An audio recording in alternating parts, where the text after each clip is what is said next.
রব্বুল আলামিন বলেন, মাহবুব তোমাকে আমি আমার নিকট আনলাম, সবকিছু স্থবির, নিস্তব্ধ।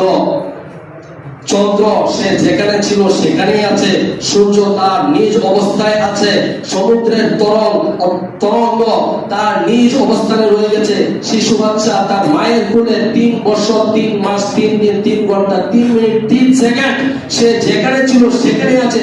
সবকিছু স্থবির, পানি মাটি আপন আপন জায়গায় স্থবির, সবকিছু স্থবির কইরা তোমাকে আমি আমার নিকট আনলাম, আমার জন্য তুমি কি নিয়ে আসলা? হাদিয়া দাও। কে বলতেছে? রব্বুল আলামিন কাকে বলতেছেন? ওনার বন্ধুকে বলতেছে, আমাদের হাবিবকে বলতেছেন, হাবিব আমার বন্ধু, আমার জন্য কি নিয়ে আসলা? হাদিয়া দাও। বন্ধুর বাড়িতে গেলে হাদিয়া নিয়ে আসে। তুমি দুনিয়া থেকে আমার বাড়িতে আসলা, আমার জন্য কি হাদিয়া নিয়ে আসলা? নবীজি চিন্তায় পড়ে গেলেন, আরে আল্লাহ, তুমি তো কিছু খাও না, কিছু পান করো না, কিছু পরিধানও করো না, তোমার জন্য আবার কি নিয়ে আসবো? নবীজি চিন্তায় পড়ে যান। রব্বুল আলামিন দিনের মধ্যে ডাইলা দেন। নবীজি বলেন, রব্বুল আলামিন তোমার জন্য একটা জিনিস নিয়ে আসছি। বলে, কি আনছো? বলে, এমন এক জিনিস তোমার নিকট আমি আনলাম যে জিনিসটা তোমার নিকট নাই। আরে সুবহানাল্লাহ, সবকিছু রব্বুল আলামিনের নিকট আছে, কিন্তু কোন জিনিসটা রব্বুল আলামিনের নিকট নাই? বলে, তোমার নিকট একটা জিনিস নাই, সেটা হলো নত হওয়া নাই। তুমি কারো কাছে নত হও না, তোমার মাথা কারো কাছে নত করো না, ওইটা তোমার সিফাতের যার সাথে যায় না।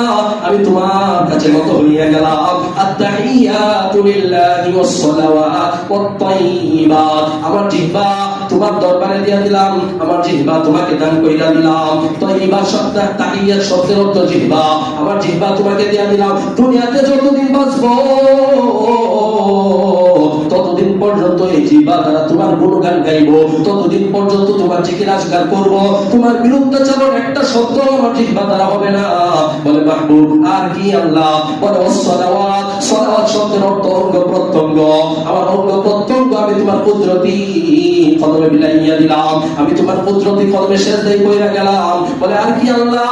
বলে, আত-তাইয়্যিবা সালাওয়াত আত-তাইয়্যিবা, তাইয়্যিবা শব্দের অর্থ সম্পদ। আমার কিছু সম্পদ নাই, যদিও কিছু মিলা যায় ওইটা আমি তোমার রাস্তা দিয়া দিব। রব্বুল আলামিন বলে, মাহবুব মানুষের কামাই করার হাতিয়ার 3টা। হয়তো কেউ জিহ্বা বাইরে একটা টাকা ইনকাম করে, নয়তো কেউ অঙ্গ প্রত্যঙ্গ দ্বারা কায়িক শ্রম দিয়ে পরিশ্রম করে টাকা ইনকাম করে, নয়তো কেউ অর্থ সম্পদ বিনিয়োগ করে টাকা ইনকাম করে। তিনটাই তো তুমি আমাকে দিয়ে দিলা, তোমার নিকট কি রাখলা?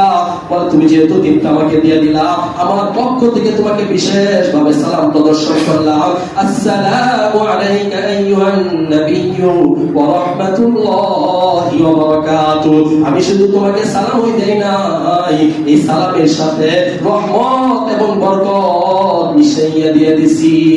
যে ব্যক্তি তোমার ওই জিহ্বার কথা মাইনা নিবে, ওই ব্যক্তি সম্মান পাবে, ওই ব্যক্তি শান্তি পাবে, ওই ব্যক্তি রহমত পাবে, ওই ব্যক্তি বরকত পাবে। যে পরিবার তোমার জিহ্বার কথা মানবে, ওই পরিবার বরকত পাবে, ওই পরিবার রহমত পাবে।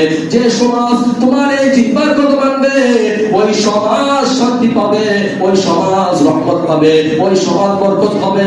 যে রাষ্ট্র তোমার এই জিহ্বার কথা মানবে, ওই রাষ্ট্র সম্মান পাবে, ওই রাষ্ট্র একটা সুসংগঠিত রাষ্ট্র হিসেবে পরিণত হইবে। ওই রাষ্ট্রের মধ্যে আর কখনো কোনো অভাব থাকবে না। ওই রাষ্ট্রটাকে রব্বুল আলামিন বরকত দিয়া পরিপূর্ণ কইরা দিবেন। তো মেরে মুহতারাম ভাই, সময় হয়ে গেছে, সময় খুব সংক্ষিপ্ত, যার কারণে আলোচনাটা শেষ করতে পারলাম না। যাই হোক, তা আমরা এই পর্যন্ত যে আলোচনাটুকু করলাম, তো বলতেছিলাম নবীজির কথা যেই মানবে সেই বরকত পাবে, সেই পরিপূর্ণ রহমত পাবে। আর নবীজি বলছেন এই শাবান মাসটা হলো আমার মাস, এই শাবানের সম্পৃক্ত হলো আমার সাথে। এই নবীজির সাথে যেহেতু শাবানের সম্পৃক্ত, শাবান মাসে যে সঠিকভাবে শাবান মাসটাকে কাজে লাগাইতে পারবে, ওই পরিপূর্ণ বরকত অর্জন করতে পারবে, পরিপূর্ণ রহমত অর্জন করতে পারবে। তো রব্বুল আলামিন আমাদেরকে এই শাবান মাসটাকে যেন আমরা কদর করতে পারি, শাবান মাসের সঠিক হক যেন আমরা আদায় করতে পারি, রমজানের পুরোপুরি প্রস্তুতি যেন আমরা এই শাবান মাসে গ্রহণ করতে পারি, আল্লাহ তাআলা আমাদেরকে সেই তৌফিক দান করুন। সকলে বলি আমিন। ওয়া আখিরু দাওয়ানা আলহামদুলিল্লাহি রাব্বিল আলামিন। আসসালামু আলাইকুম ওয়া রাহমাতুল্লাহ।